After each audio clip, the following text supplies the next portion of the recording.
konseling hari ini. Sebelumnya teman-teman sudah menghubungi saya via WA ya, teman-teman, untuk melakukan konseling pada pagi hari ini. Nah, sebelumnya izinkan saya memperkenalkan diri terlebih dahulu, nanti dilanjut dengan teman-teman ya. Perkenalkan, nama saya Hani. Kalian bisa kok Hani sih? Maaf. Perkenalkan, nama Ibu Nia. Kalian bisa memanggil Ibu Nia atau Mbak Nia. Nah, selanjutnya teman-teman memperkenalkan diri teman-teman, tapi dengan menyebutkan nama dan hobi. Nanti dimulai dari Mbak ini dan sampai Mbak yang tadi. Oke, perkenalkan Ibu, nama saya Jasmine, hobi saya tidur. Silakan Mbak. Perkenalkan, nama saya Tita dan hobi saya nonton drakor. Silakan Mbak. Perkenalkan Ibu, nama saya Winti dan hobi saya itu makan. Nama saya Beda, hobi saya nyanyi. Nah, sekarang Mbak Jasmine menyebutkan nama Mbak ini dan hobinya. Silakan. Ini Mbak Veda, hobinya nyanyi.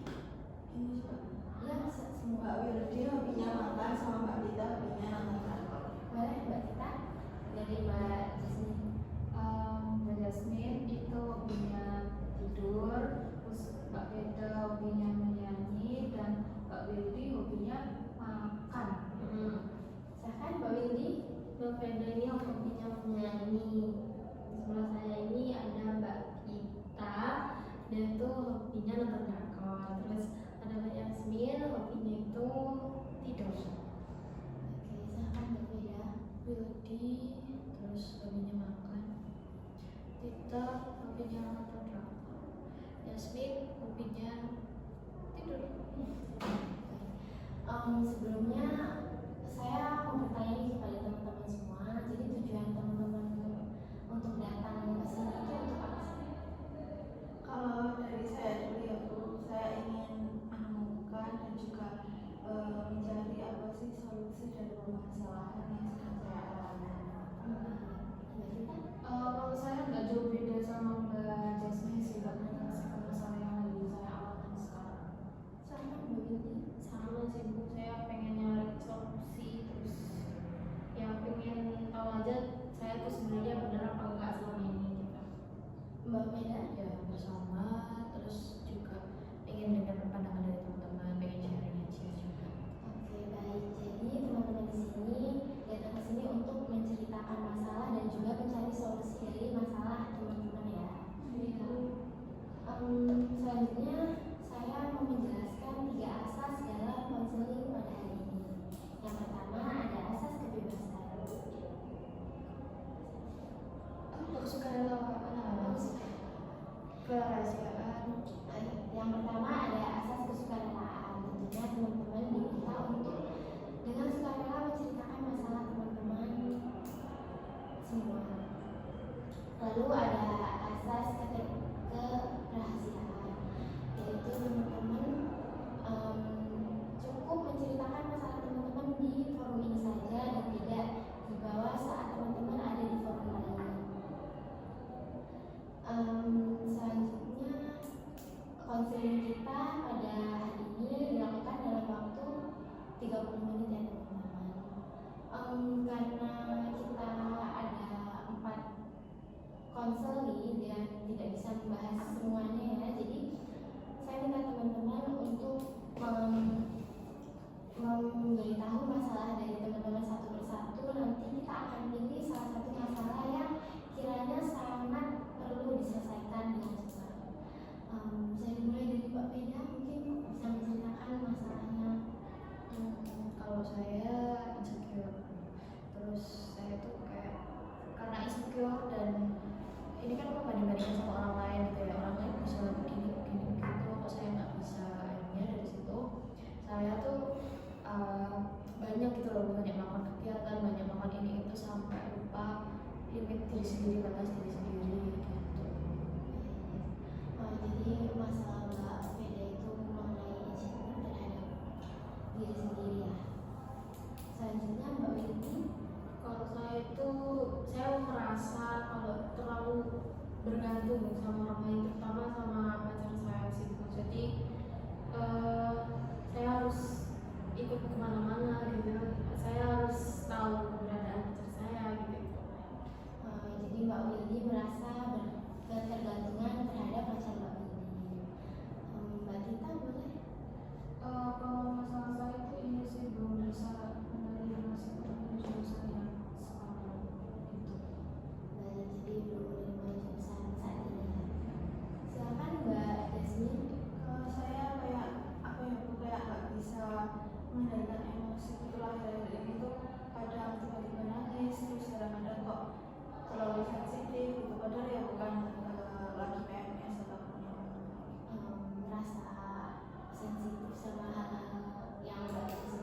Mbak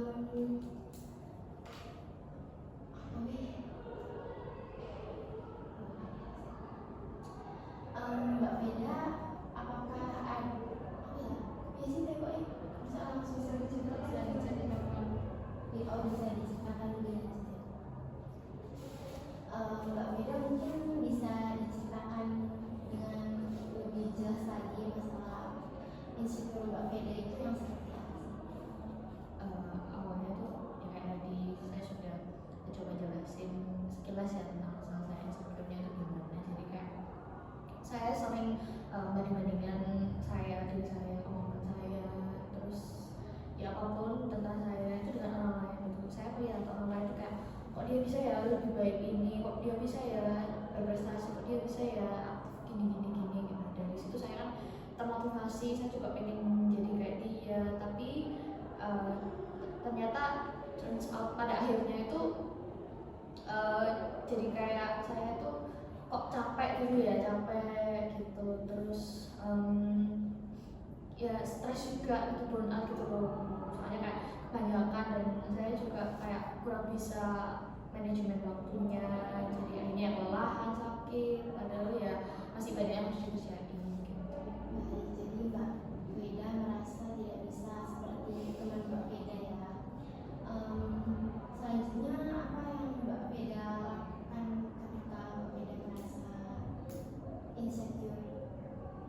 Ya itu sih Bu, kalau biasanya kata saya insecure, itu saya lawan, saya juga mau ikut kegiatan itu gitu loh Bu. Jadi kayak kalau orang insecure kan kadang oh ya wes terus kayak sedih gitu kan. Kalau saya tuh enggak, saya tuh malah oh yaudah aku juga bisa kok kayak dia, aku cari ini cari itu gitu.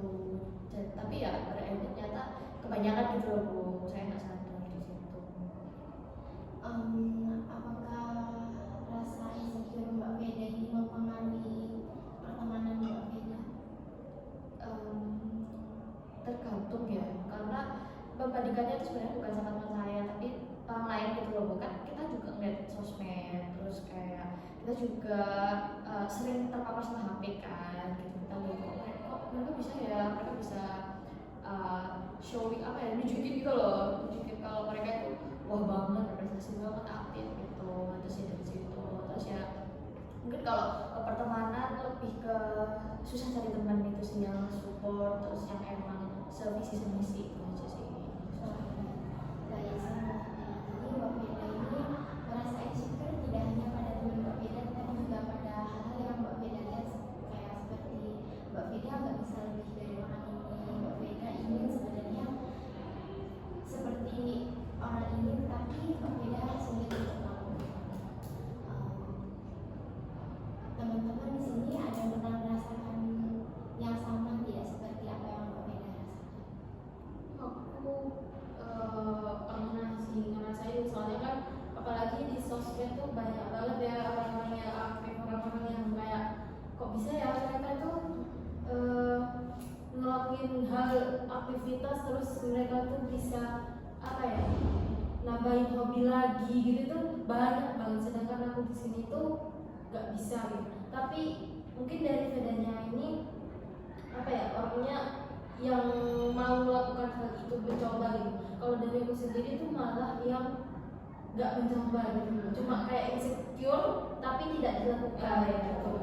Malah malah kayak tidak dicoba gitu. Padahal kamu udah insecure tapi tidak dicoba. Kalau dari bedanya ini malah positif ya, malah dia mencoba tapi akhirnya dia malah kelelahan gitu. Ya kalau insecure kan pasti ada gitu ya. Apakah Mbak ada yang lain yang Saya izin bertanya ke Veda. Kan tadi Veda sudah bilang kalau nggak insecure tapi malah ke arah yang positif gitu loh, kayak mau ikut organisasi atau apapun itu, tapi akhirnya malah keteteran dan juga kelelahan karena memang kebanyakan gitu.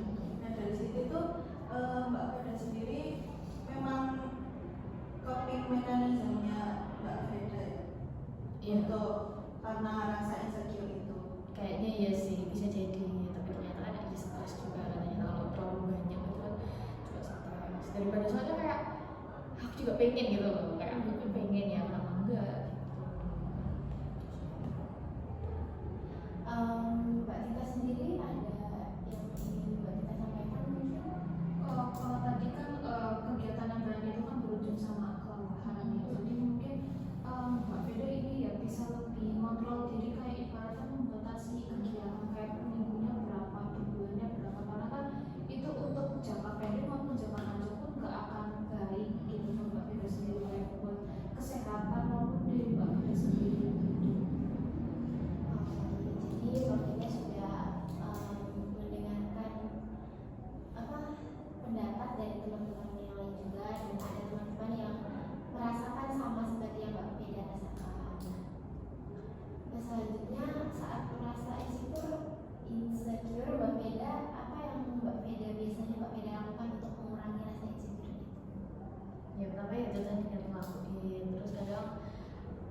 risk gitu loh, apa sih yang aku mau gitu. Terus akhirnya ya udah aku ekspos semua gitu sih.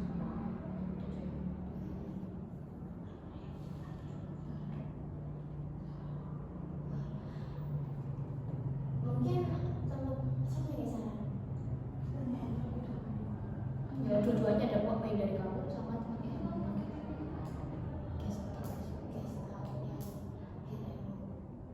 Oh, tapi kamu nggak ada menanyakan. Herena tuh tadi ya pertanyaan aja. Kita tuh pendekatannya nggak sih, tapi kan ada sendiri. Dari kamu Kayak itu Hirain bang, tapi dia tuh kayak dia nyari seperti ini. Mana sih ini? Ya sama kayak yang aku tanyain tadi. Gitu. tapi nih ya tahu aku beda nih ya, bukan perkara insecure yang dia insecure, Tapi dia insecure, dia melawan itu. Kamu bukan maksudnya dia tuh kelelahan gitu, Stresnya. stresnya saat insecure, tapi yang ditanyakan kamu tuh malah insecure-nya terus, bukan kelelahan saat stresnya gitu loh, pas stresnya gitu. Jadi kayak kamu mengulang pertanyaannya lagi yang dilakukan pada saat Aku insecure juga kan.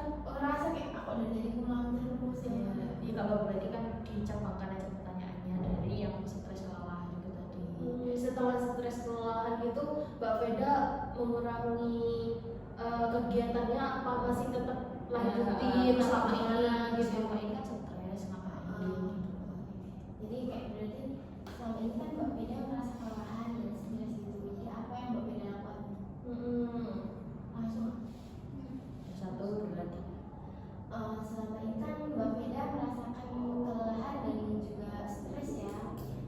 Apa sih yang Mbak Beda lakukan ketika Mbak Beda merasa kelelahan dan juga merasa stres? Tidur.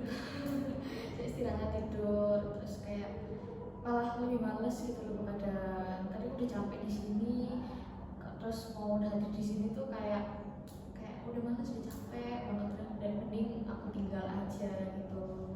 Ya jadi kebiasaan jelek sih gitu. Jadi Mbak Beda memilih untuk tidur untuk menghindari rasa kelelahan tadi.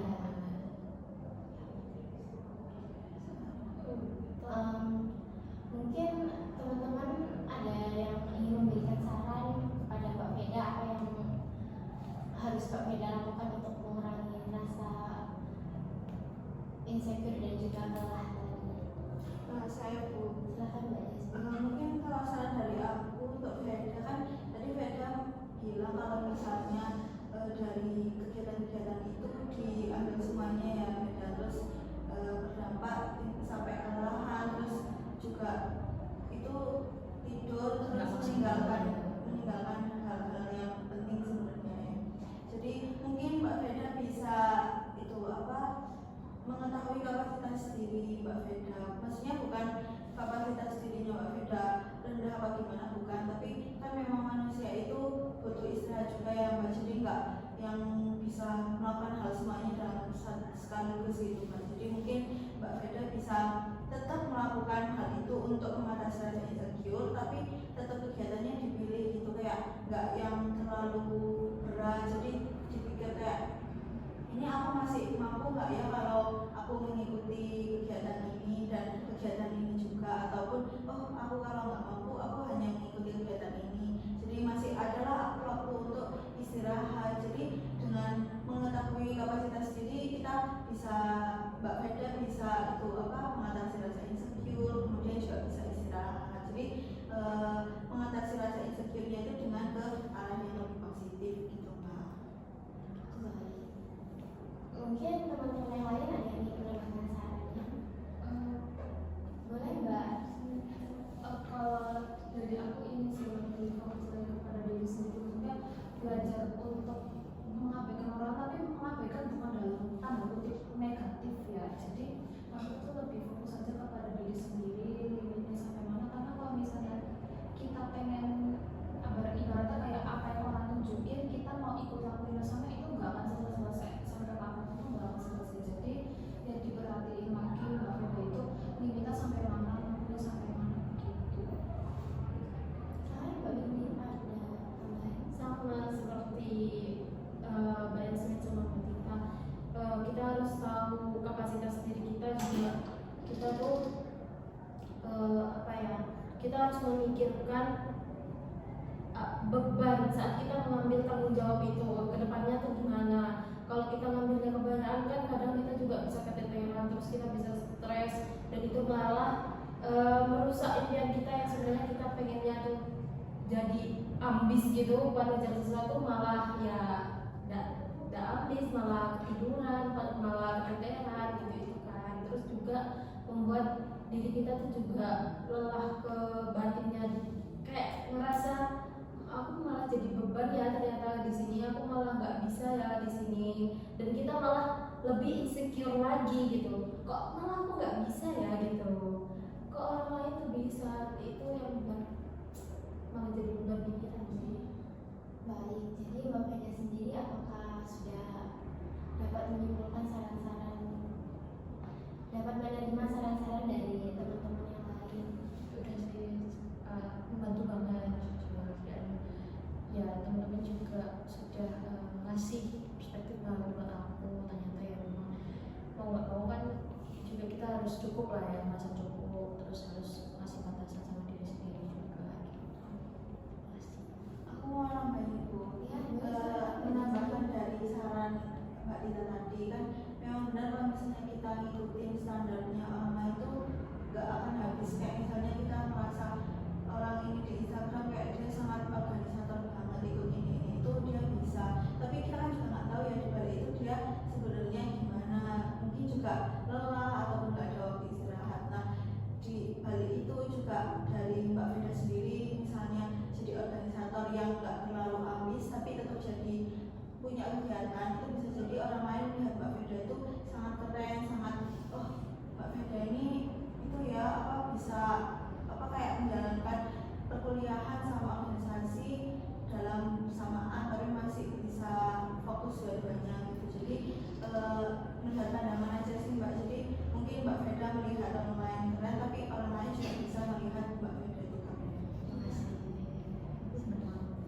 Baik, jadi Mbak Veda boleh. Baik, jadi Mbak Veda boleh menanggapi saran dari Mbak Jasmine tadi. Ya bagus sih, itu juga saran yang bagus banget ya, membantu banget gitu. Jadi kayak memperluas pikiranku juga, terus memperluas juga perasaan gitu loh, buat cukup sama diri sendiri itu sih. Oh, baik, jadi Mbak Veda sudah menceritakan masalahnya dan teman-teman juga sudah menyampaikan pendapat dan sarannya terhadap masalah yang dihadapi Mbak Veda. Jadi izinkan saya menyimpulkan konseling pada hari ini.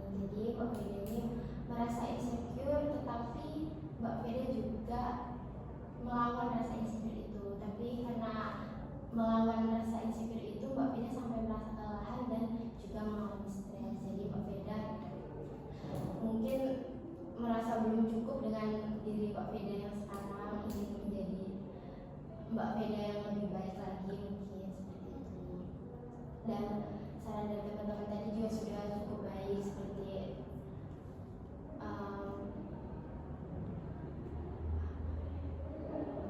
Kamu tadi nyuruhin sarannya gimana?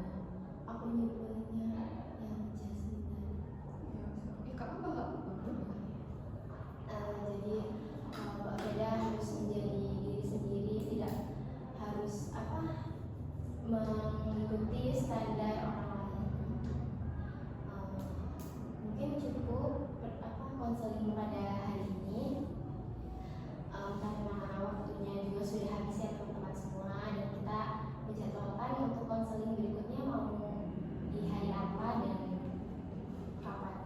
Lihat nanti ya, Iya, nanti mungkin kita obrolan di WA.